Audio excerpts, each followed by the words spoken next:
Si vous regardez l'image qui est derrière moi, l'explication des 9 cœurs des anges et de la force et du visage de Dieu, vous allez vous rendre compte que, à la base, il y a ce qu'on appelle l'Ein Sof, ce qu'on aime souvent dire l'inconnaissable, le Kéter, la source de tout. C'est là-bas qu'il faut aller pour comprendre ce que d'autres appellent le Saint-Esprit. Et on ne dit même pas l'Esprit Saint. Parce que l'Esprit Saint, c'est n'importe qui est saint. Je suis un Esprit Saint, vous êtes des Esprits Saints. Puisque Saint, là, c'est d'abord un adjectif qualificatif. C'est ça, non? On n'a pas vu ça à l'école. On n'a pas vu ça à l'école, non? Donc, Saint, là, est un adjectif qualificatif. Tout comme je peux dire que Yann est un batteur saint. Bon, et encore que pour moi, c'est vrai. C'est un batteur saint. Donc, même comme il y a les batteurs démoniaques. Mais ce n'est pas toi. Donc, il faut le savoir. On dit donc Saint-Esprit et non Esprit Saint. Quand on dit Esprit Saint, c'est tout le monde, c'est n'importe qui. Saint Michel est un Esprit Saint. Saint Gabriel est un Esprit Saint. Celui qui se comporte bien selon toi est un Esprit Saint. Mais le Saint-Esprit est la source de tout ce qui existe. C'est pour ça qu'on porte le rouge. Parce que c'est la couleur la plus proche du feu. C'est automatique. Le Saint-Esprit est celui qui porte le pouvoir, là où il y a le bâton de commandement. C'est pour ça qu'on met la bague des mariés sur la main gauche et non sur la main droite, parce qu'elle est reliée à la veine du cœur. C'est pour ça qu'on porte le bâton de commandement sur la main gauche et pas sur la main droite. C'est pour ça qu'en mystique, ce sont les femmes qui commandent. Parce qu'elles portent la vie que le cœur la donne. C'est pour ça qu'on baisse l'enfant du côté gauche. C'est pour ça qu'on porte l'enfant sur l'épaule gauche. Parce qu'il doit ressentir les battements du cœur. C'est donc pour ça que le Saint-Esprit est la force féminine qui donne la vie. Aussi simple que ça. Tout part du Saint-Esprit. Ceux qui aiment beaucoup la Bible, Jésus dit bien clairement que je peux vous pardonner tous vos péchés, sauf le péché contre le Saint-Esprit. Vous-même, vous voyez qu'il n'a pas encore dit, le Saint-Esprit c'est ceci. Ne pas pécher contre le Saint-Esprit. Maintenant, quand vous regardez toujours la même histoire qu'eux nous ont écrit, ils ont dit que Marie est tombée enceinte, comment? Sous l'action du Saint-Esprit. Ça veut dire que c'est ce Saint-Esprit-là qui a fécondé Marie pour donner Jésus. Jésus vous dit donc que je ne vous pardonne pas le péché contre le Saint-Esprit. Le Saint-Esprit-là, vous le voyez? Non. Mais vous voyez son épouse. C'est pour ça que les mystiques, et ils n'avaient pas tort, ils ont dit ça, que Marie, et ça se dit encore maintenant, est l'épouse du Saint-Esprit. C'est clair et net. Donc, vous cherchez le Saint-Esprit partout, mais il est en Marie. Ou alors en celle que vous appelez Marie. Pourquoi? Parce que je l'ai déjà dit aussi. Marie n'est que le nom de quelqu'un qu'on a transformé. C'est-à-dire que moi je m'appelle Stéphane. Quelqu'un va ailleurs, il m'appelle Étienne. C'est le même nom. Dans deux langues différentes. C'est la même personne. N'est-ce pas? Les gens ont fait leur chose. Ils ont dit que la femme là s'appelle Isis. Quelqu'un d'autre vient. Il prend la même femme. Il l'appelle Marie. La même chose. N'est-ce pas? Donc, vous qui cherchez donc à comprendre ce qu'est le Saint-Esprit, cherchez le Saint-Esprit dans, quand vous dites la mère de l'humanité, la mère de Dieu, c'est ça le Saint-Esprit. C'est du Saint-Esprit que vient celui que vous appelez Dieu. C'est pour ça que dans l'image qui est derrière moi, dans l'arbre de la Séphiroth, l'arbre de la Kabbale juive, l'arbre de la mystique, beaucoup de même qui l'ont copié en Égypte, dont en Afrique, c'est un autre débat. À la base, il y a donc le Saint-Esprit. Ça veut dire que le Saint-Esprit, c'est celui que vous aimez dire le Fils unique de Dieu, c'est-à-dire le premier Fils. Et c'est de lui que viennent donc tous les dieux. C'est ça le Saint-Esprit. La base de ce qui existe. L'origine de tous les dieux, l'origine de tous les pouvoirs. Mais en mystique, quand on dit l'origine de tous les pouvoirs, ceux qui sont un peu intelligents savent que c'est la femme qui porte tous les pouvoirs. On a déjà expliqué ceci n'importe tellement de fois. Mais les bêtises savent que quand on dit invoque, ça veut dire ceux qui sont autour ou descendants d'un même ventre. C'est ça qu'on dit invoque. Les descendants d'un même ventre. Même dans tous nos villages. C'est ce qu'on dit. Mais le mangwan, ceci. C'est-à-dire que je viens du ventre de tel. C'est là où vient le pouvoir. Vous cherchez dans le Saint-Esprit loin. Le Saint-Esprit, c'est dans le pouvoir de la lune, le pouvoir des menstrues, le pouvoir de l'eau. Tout ça, dans le pouvoir des femmes. Le sang a bien la couleur rouge. Tout ça a été fait de manière automatique. C'est clair. Vous comprenez donc pourquoi j'ai dit qu'il est anormal que Jésus vous dise maintenant que c'est quand je pars que j'envoie le Saint-Esprit. Il est censé vous dire que je suis venu, je suis là depuis. Et nous avons enfanté le Saint-Esprit pour qu'il vous donne dans les dieux que vous avez. C'est plus logique. Mais il ne peut pas dire qu'il vient du Saint-Esprit et il vous envoie le Saint-Esprit. C'est comme si un enfant vient. Il dit, c'est mon père qui m'a envoyé. Mais pour que mon père vienne, il faut que je parte d'abord et je vous envoie mon père. Qui est dans le beau centre les deux? C'est simple, quand vous lisez la Bible, c'est clair. Jésus a été conçu sous l'action du Saint-Esprit. Donc c'est le Saint-Esprit qui a fait que Jésus arrive. Il ne peut donc pas venir vous dire maintenant, il faut d'abord que je parte pour que le Saint-Esprit vienne. Or, cet esprit-là était là avant lui. Vous voyez que c'est une simple logique. L'ordonnancement que les chrétiens vous apprennent là, il est donc faux. Père, Fils et Saint-Esprit, il est donc faux. C'est le Saint-Esprit qui donne naissance au Père et au Fils qui amène tous les dieux. C'est ça en mystique. C'est comme si le petit-fils vient dire qu'il est plus grand que le grand-père. Aussi simple que ça. C'est ça en mystique, le Saint-Esprit. C'est pour ça qu'il est la force qui nous permet de nous lever chaque matin. Il est l'endroit où on part chercher la force. C'est pour ça qu'avant les exorcismes, les gens appellent donc le Saint-Esprit. Ils n'appellent pas Jésus. Ils croient en Jésus, mais ils appellent le Saint-Esprit. Vous ne voyez pas que les gens font une chose, mais ils ne se rendent pas compte de ce qu'ils font. Je viens chasser quelqu'un qui est mauvais. Je n'appelle pas Jésus que viens me chasser. J'appelle le Saint-Esprit. Que donne-moi la force de chasser. Et dès que j'ai la force là, j'appelle donc Jésus. Ça veut dire que sans la force là, tu ne peux pas appeler Jésus. Qui est donc plus grand entre Jésus et la force qui permet d'appeler? Mais c'est la force là. C'est automatique. C'est pour ça que dans la liturgie que moi j'ai adoptée, on chante le Saint-Esprit avant d'écouter l'enseignement. Parce qu'on a besoin de la force là pour avancer. C'est important. Donc quand vous attendez Saint-Esprit, c'est pour ça que c'est bizarre. Quand je dis souvent que moi j'aime pas les effusés, c'est que c'est bizarre parce que beaucoup ne comprennent pas. Au fond, certains effusés, ou alors la plupart des effusés sont des possédés, purs et durs. Parce qu'en logique mystique, je n'ai pas dit, voilà le monde des effusés. Et les gars ont fait l'effusion hier dans beaucoup d'églises là. Ils ont crié, waouh, en disant que je suis effusé. Ils ont sauté, waouh, machin.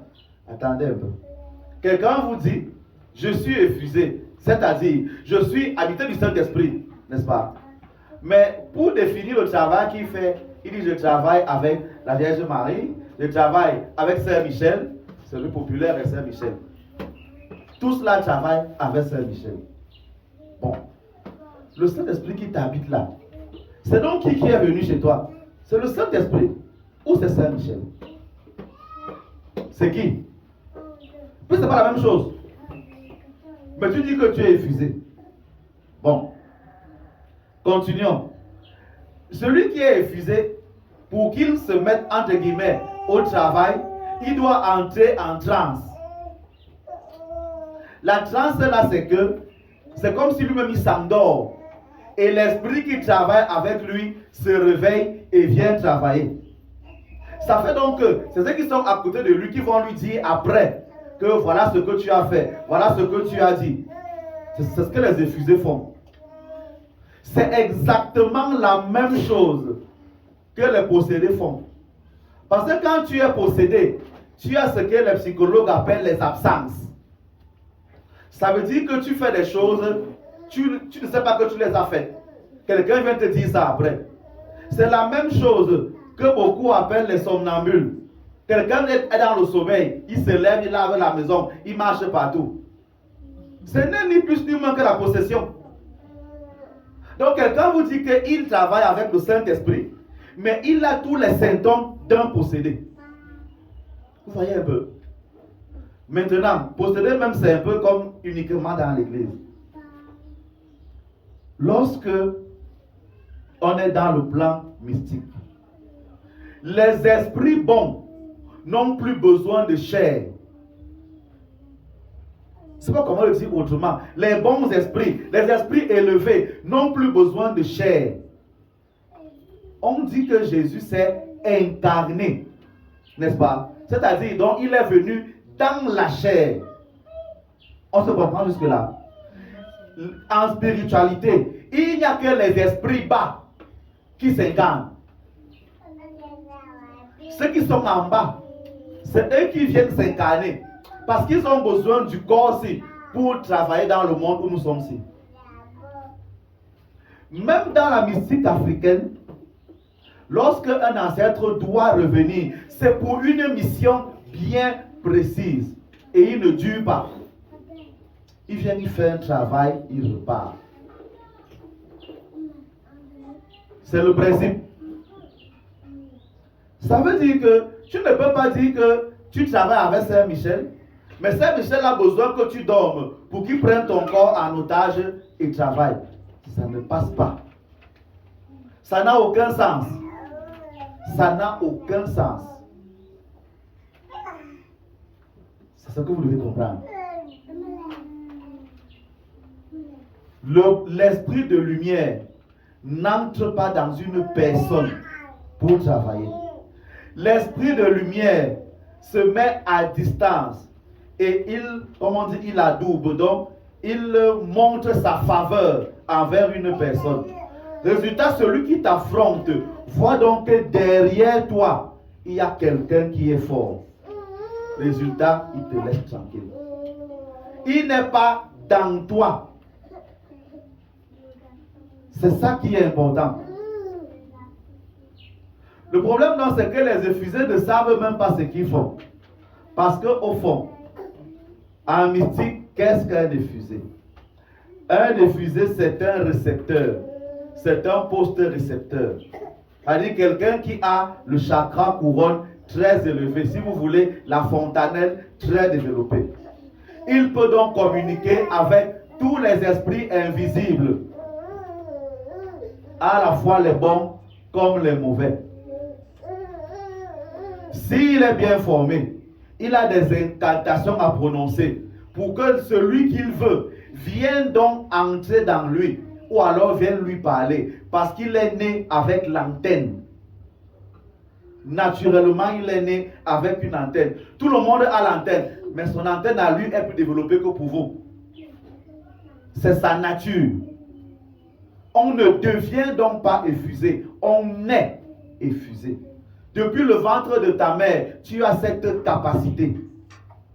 C'est ce que les autres ont appelé médium. Tous les médiums ont donc des antennes très développées. C'est pour ça qu'ils peuvent voir dans le futur. On dit que celui-là voit. Il voit parce qu'il a des antennes plus développées que la normale. Il peut donc te regarder, voir ton passé, ton présent et ton futur. C'est naturel. Il est né comme ça.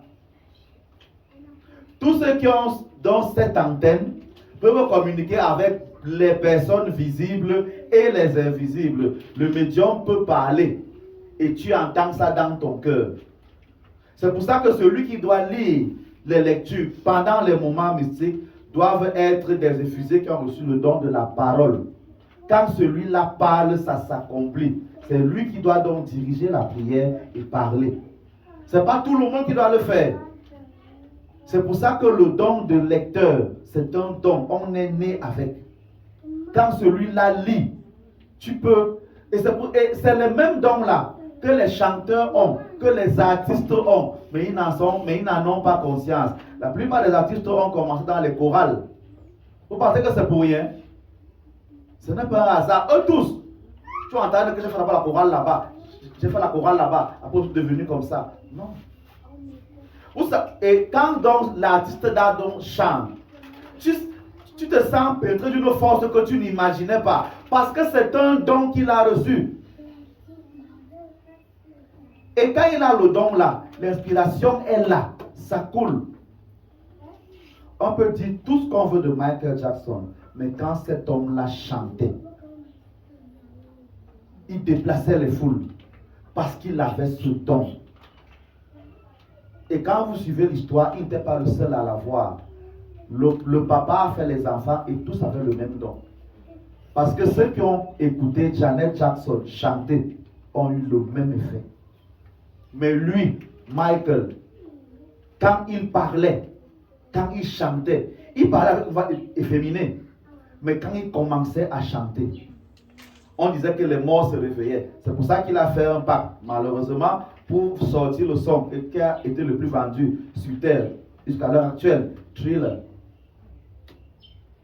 Mais de manière naturelle, quand celui qui a le don de la parole commence à chanter, vous devenez fou. Parce que tu as l'impression que sa parole-là parle dans ton cerveau. C'est le même talent que les batteurs ont. C'est le même don. Quand celui-là te compose une musique, si vous voulez connaître les batteurs qui ont beaucoup de succès, allez écouter les musiques de Alia. Elle est morte aujourd'hui. Quand vous écoutez ces chansons, la batterie qui est à l'intérieur peut te faire devenir folle. Et les personnes là, Catino a su les trouver à l'époque. Quand vous écoutez ces chansons de l'époque, les batteries qu'il y a à l'intérieur, c'est pas ça qui vous fait danser. Avant ce qu'elle dit. Tous ces anciens clips, quand vous les écoutez, les batteurs qui ont le talent, ceux qui ont fait les Angalewa, ceux qui ont le don, ils sont nés avec. Quand ces gens-là jouent, tu peux devenir fou. C'est un talent avec lequel on naît. Ils sont là et ils vont vous dire, vous tous, tout comme je parle d'un homme peut-être que vous connaissez, Handel. Il a fait une œuvre qu'on appelle le Messie. L'une des œuvres les plus populaires de ça, c'est le Grand Alléluia. Il a fait ça il y a tellement d'années, il est même déjà mort. Mais les chorales reprennent ça chaque année à Pâques. Et chaque fois qu'on passe dans une église, les gens applaudissent. Parce que quand ils chantent, et ils disent eux tous ce que Handel a dit. Il dit que je dormais, j'ai voyagé, je suis allé au ciel, j'ai entendu comment les anges chantaient. Et j'ai retenu une partie de leur chant. J'ai fait à peu près ça qui a donné l'œuvre qu'on appelle le Messie. Tous d'entre vous vont vous dire ceci. Les prières qu'on compose, les créations qu'ils font, ils vous disent ça vient. Ça vient d'où? Mais ça vient du monde invisible. Par la force du Saint-Esprit. C'est un principe. Tu l'as ou tu ne l'as pas. On ne l'achète pas. Tu l'as ou tu ne l'as pas. Voilà donc le monde des médiums. Le monde des médiums, donc, ce que vous appelez, dont une partie sont les effusés, voilà ce qu'ils font. Le maître, donc, qui constate l'effusion là, lorsqu'il a un travail à faire, il prononce une incantation. Tous ceux qui ont les antennes à côté de lui se connectent à lui. Il donne donc des ordres. Toi, va faire ceci. Mais il ne parle pas pour que tu entendes. C'est ça qu'on appelle le parler en langue. Le jour que vous allez tomber sur des véritables médiums qui font le parler en langue, lorsqu'ils tombent en transe et qu'ils parlent, en même temps, il y a quelqu'un qui vous traduit ce qu'il dit. Il dit que maintenant, il dit ceci. Et ce qu'il dit, tu vois quelqu'un qui part faire. Il donne des ordres allez faire ceci, allez faire cela, allez faire ceci, allez faire cela. Je me suis retrouvé au milieu de plusieurs groupes d'effusion. J'ai eu la même démonstration. Tous les effusés venaient me porter et me donner quelque chose. Ça arrivait tellement de fois que celui qui chantait le Saint-Esprit s'est mis en colère. Parce qu'il appelle les effusés pour faire ce que lui veut. Mais dès qu'ils arrivent à ma présence, au contraire, ils me donnent, ils me bénissent. Ça a commencé à l'énerver. Il ne faisait plus en présence. C'est clair et net. Les gens dont vous trompent avec ça. Pourquoi? Parce que vous ne voulez pas comprendre que ce n'est pas né avec l'Église. Dernière partie que je vais vous dire aujourd'hui. La Pentecôte n'est pas une propriété d'une Église. Ce n'est pas la propriété des catholiques. Les catholiques n'ont pas créé la Pentecôte. Ils ont constaté que ça existe. Ceux qui ont fait attention hier, ont vu qu'il y avait la lune dans le ciel. La même lune que les musulmans ont vu dernièrement pour tuer leurs moutons. C'est les catholiques qui ont créé ça. Ouvrez donc les yeux. Il n'y a pas donc seulement les médiums et les effusés à l'intérieur d'une église. Les guérisseurs de nos quartiers sont des formes d'effusés. Et ils vous soignent et ça marche. C'est pour ça que ce n'est pas tout le monde qui peut manipuler les écorces. Tout le monde ne peut pas toucher les écorces. Parce que celui qui a le don de parler des écorces, il parle avec l'arbre. Tu peux causer avec l'arbre. Lui, il parle avec l'arbre. L'arbre lui parle. Le remède parle à celui qui a le don d'écouter. Ceux qui ont le don, quand il arrête un remède en main, le remède lui dit fais ça, fais ça, fais ça. Tous les êtres vivants se parlent entre eux. C'est pour ça que ceux qui sont un peu effusés, dès qu'ils arrivent devant la mer, tellement il entend ce qui se passe, il a peur, il fuit. Celui qui est diffusé, qui est proche de l'eau, va aimer beaucoup l'eau. C'est automatique. Vous avez donc ça dans vos familles, mais vous tuez ça vous-même. Il y a une grande majorité de médiums sur cette terre qui ne veulent pas reconnaître leur don. Les jeunes femmes, parce qu'elles sont les plus nombreuses à avoir ce don. Et c'est logique. Parce que l'Esprit Saint est féminin. Et c'est lui qui porte le pouvoir. Beaucoup de femmes ont donc ce don, mais ne veulent pas travailler. C'est le don là qui fait que les hommes riches vous donnent beaucoup d'argent. C'est le don là qui fait que vous avez même beaucoup d'argent. Qui fait que vous êtes même d'abord des femmes belles. C'est ce don là qui fait ça. Mais vous refusez de travailler, de faire le don, de faire le travail pour lequel Dieu vous a donné ce don là. Vous préférez devenir des wakas. Pour la plupart, les femmes là veulent recevoir l'argent, toutes là. Je le fais sans effort. Les hommes donnent beaucoup d'argent. Mais vous ne comprenez pas que qu'est-ce qu'ils font en te donnant beaucoup d'argent? Ils achètent ton don. Ils te donnent le mauvais argent. Ta lumière diminue. Et le jour où ta lumière a fini, tu dis que mais quand j'étais plus jeune, j'avais l'argent beaucoup. Mais parce que tu avais encore la lumière. Dès que la lumière a tari, tu n'as plus l'argent qu'on te donne. C'est ça que beaucoup ne veulent pas comprendre. Vous ne voulez pas comprendre qu'il y a la lumière en vous. C'est pour ça qu'on vous farote. C'est automatique.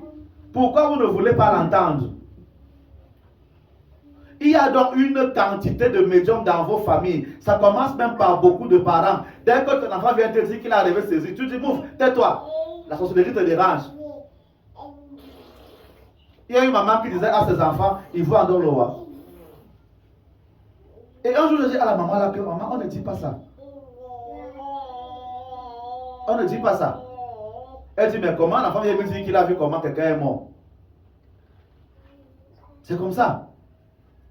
Je peux le citer parce que c'est d'abord un ami et un frère. Et il m'en a parlé. Et Youk, c'est son nom. Il m'avait appelé. Et il m'a dit, je me rends compte que Dieu m'a donné un message. La première fois que je n'ai pas écouté ce message, quelqu'un est mort par ma faute. J'ai eu un deuxième message. Et c'est ma femme qui m'a dit que parle. Dernièrement, je n'ai pas parlé, quelqu'un est mort. Il avait dit que quelqu'un de un sami devait parler à un deuil. Il a négligé. Celui-là est parti au deuil et il est mort d'accident au retour du deuil. Il a dit, si seulement je lui avais dit. Il a eu une autre vision. Et il est venu me voir. C'est clair et net. Beaucoup parmi vous, vous avez les visions, mais vous ne voulez pas les, enfin, on va dire quoi, les écouter, les exploiter. Vous refusez. Que moi, je fais quoi avec les choses là? Tout comme tout le monde a reçu sa part de don. N'est-ce pas? Il ne s'agit donc pas, le jour de l'effusion, de demander que je veux ma part de don. Tu es né avec ta part de don. Les célébrations de lumière que nous faisons, ce sont des réveils, ce sont des activations de vos étoiles. Alors, pose-toi la question aujourd'hui, l'étoile que j'ai reçue, c'est quoi? Tout le monde peut avoir reçu l'étoile de l'intelligence. Toi, tu as reçu la même étoile au degré supérieur. À quoi l'étoile là me sert? Pourquoi Dieu m'a créé intelligent? Pourquoi je suis capable de réfléchir plus que tout le monde? À quoi ça me sert? Il y a des politiciens que quand ces hommes-là parlent, te demandent que tout ça est même dans quelle tête? Il n'a aucun bord devant lui. C'est la lumière qu'il a reçue. C'est pour un travail bien précis. D'autres ont reçu le don de faire beaucoup d'enfants. Parce qu'il y a des familles où il n'y a qu'un enfant, ou même où il n'y a même pas d'enfants. Tu as reçu le ventre de faire beaucoup d'enfants. Qu'est-ce que tu en fais? Tu as reçu ce que certains appellent la main du sel, la main de l'oignon. Que tu prépares quand on mange, on va même s'arracher les doigts. Tu fais quoi avec ce don-là?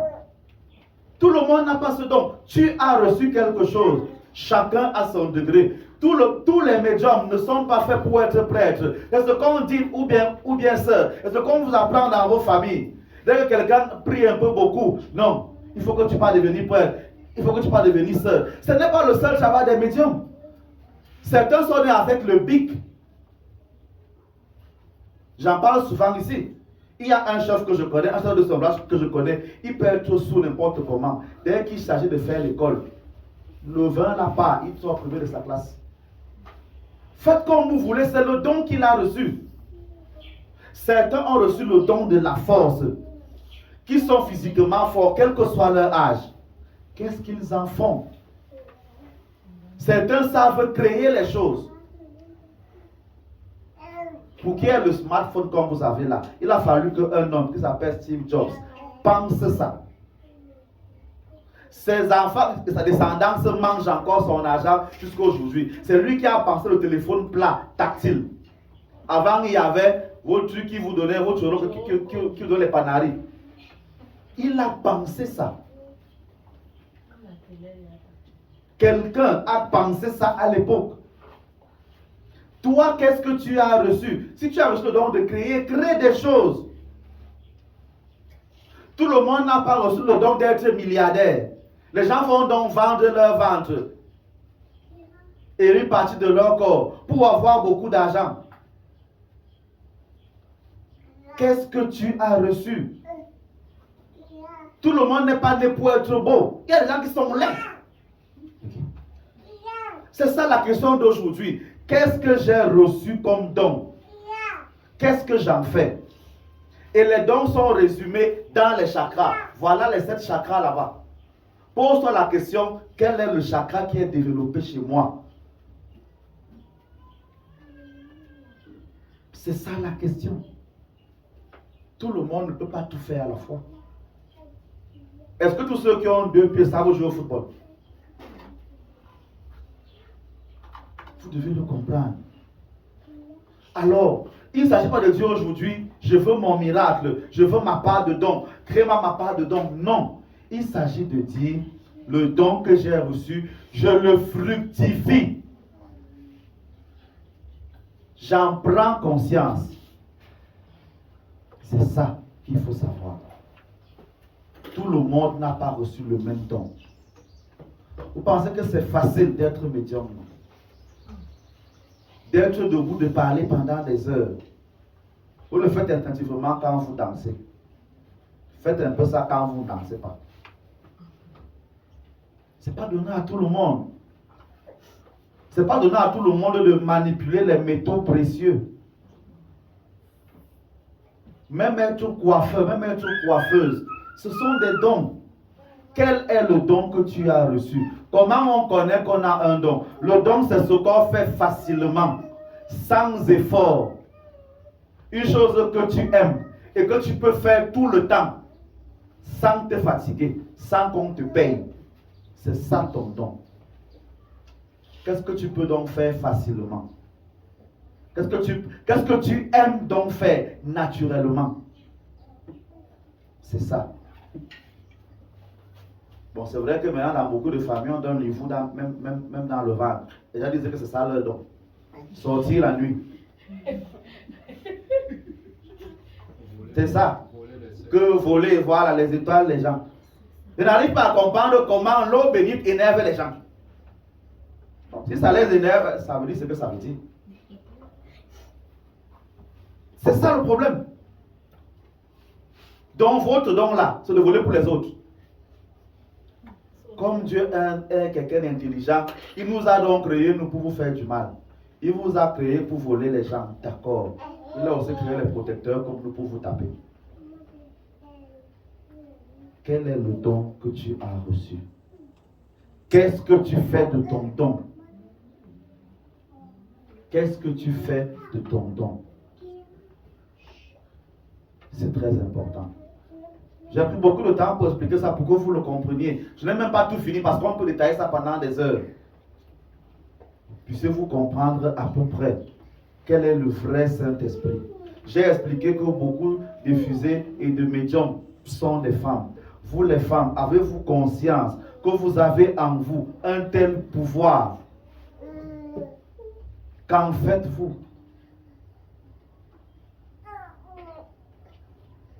Vous les hommes, est-ce que vous vous rendez compte de l'importance d'avoir la bonne femme? Bonne femme n'est pas seulement celle qui n'est pas waka, dépenseuse, machin, non. Celle qui te correspond. Toutes les femmes ne correspondent pas à toutes les femmes. Et c'est pour ça, je vais encore tirer ça, vous énerve, tant pis pour vous. C'est l'un des premiers malheurs qu'on a fabriqué dans l'église post-Vatican II, le célibat. L'homme est fort quand il a une femme à côté. L'homme prêtre est un médium. Il a besoin d'une épouse médium. Le fait donc de fabriquer tant de prêtres sans femme, c'est un problème. Et vous mettez à côté les religieuses médiums qui sont aussi ne se marient pas. De manière technique, on a fabriqué les hommes d'un côté et leur épouse d'un côté. Mais on dit ne faites pas ensemble.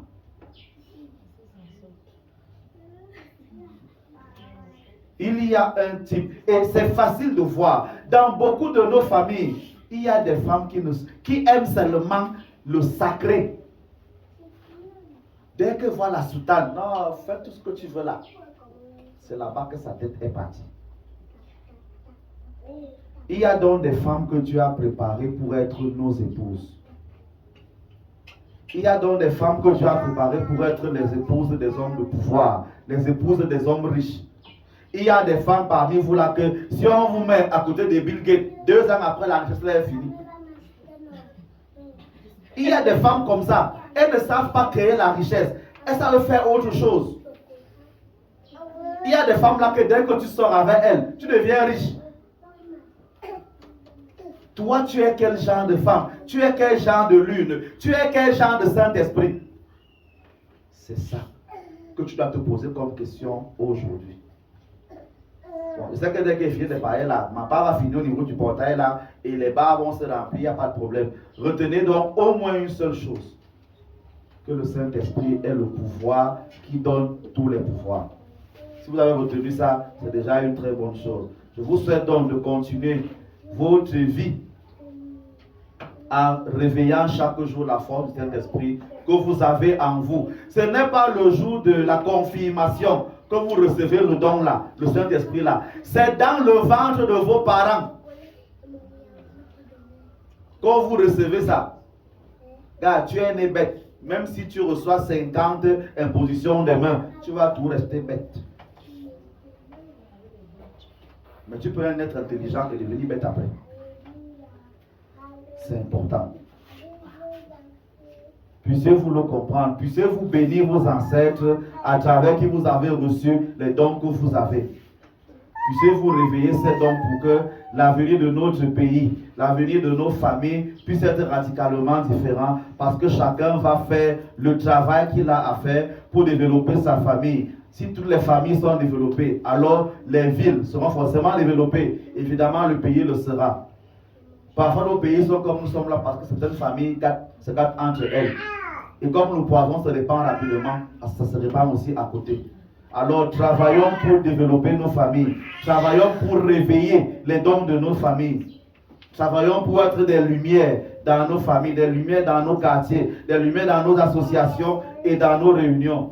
Et peut-être que nos lumières vont influencer ceux qui sont à côté, qui vont travailler pour devenir elles aussi des lumières. C'est le message d'aujourd'hui. Que la bénédiction de Dieu continue donc de vous toucher. Que ce Saint-Esprit divin qui est passé par ton père et par ta mère, qui est aujourd'hui en toi depuis que tu es né, se réveille donc pour que tu puisses faire le travail pour lequel tu es venu sur terre, ainsi soit-il. Amen. Prophète, toi.